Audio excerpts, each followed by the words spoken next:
You might be tempted to create tons of shorts after watching videos like this blow up.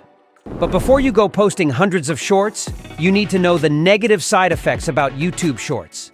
You'll find people talking about the upsides of YouTube Shorts, but none of them are warning about the potential risks.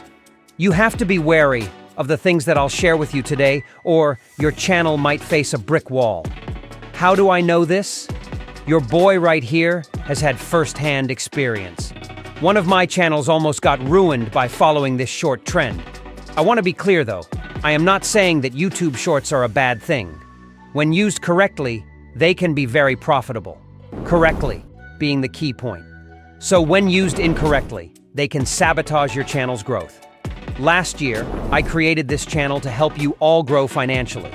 My target was to post long-form videos with proper creation. But because of how hyped YouTube Shorts were and TikTok being bigger than ever, I decided to post shorts as well. My plan was to post one long video per week and a short every day.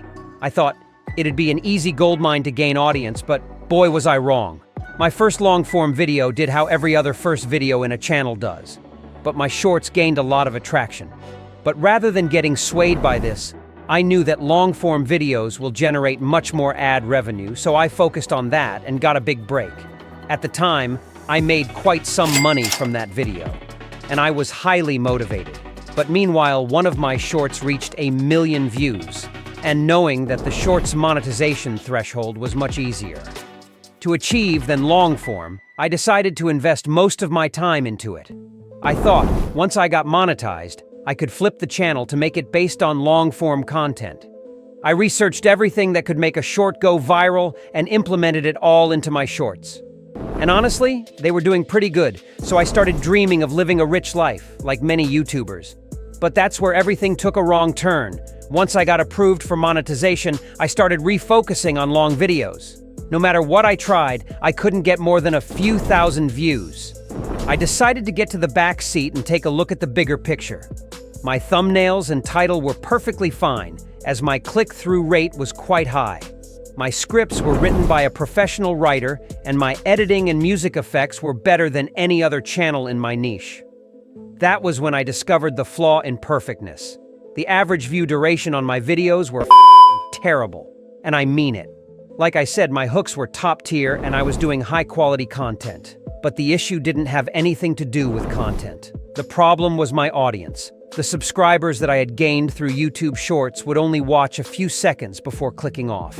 I tried making my videos more engaging or interactive by adding more captions, B-rolls, or etc. None of it worked, because people who came from Shorts had shorter attention spans than a goldfish, and they had subscribed for more Shorts content. If I'm being honest, a majority of them didn't even know that they were subscribed. You have to understand how the almighty algorithm works. At first, it suggests your video to a short amount of people if they have a good reaction to it, meaning the view, like comments, bring a good PR. Then YouTube recommends it to a larger audience. But when you have a bunch of subscribers, it makes them the first priority to recommend the video. And if your own subscribers do not watch the video or watch a small part of it, YouTube stops caring, leaving your video with a much lower count, like what happened to my channel. If you're uploading both short and long-form content, then your channel is attracting two types of audience, one with an attention span of 30 seconds and the other of 8 minutes. That's why channels that even promote YouTube Shorts with long-form content don't use shorts themselves.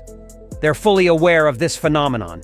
Most of these YouTubers that blatantly promote YouTube Shorts won't share this information with you because their only goal is to grow and gain views.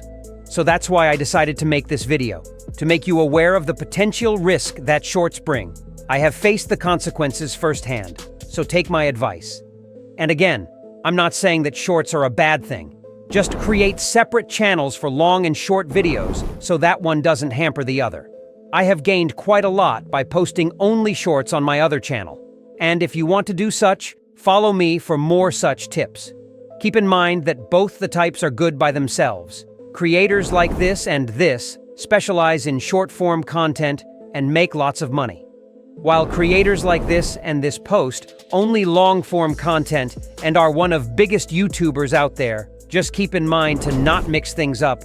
Let's help each other grow in the comments section. If this video was helpful to you, please leave a like.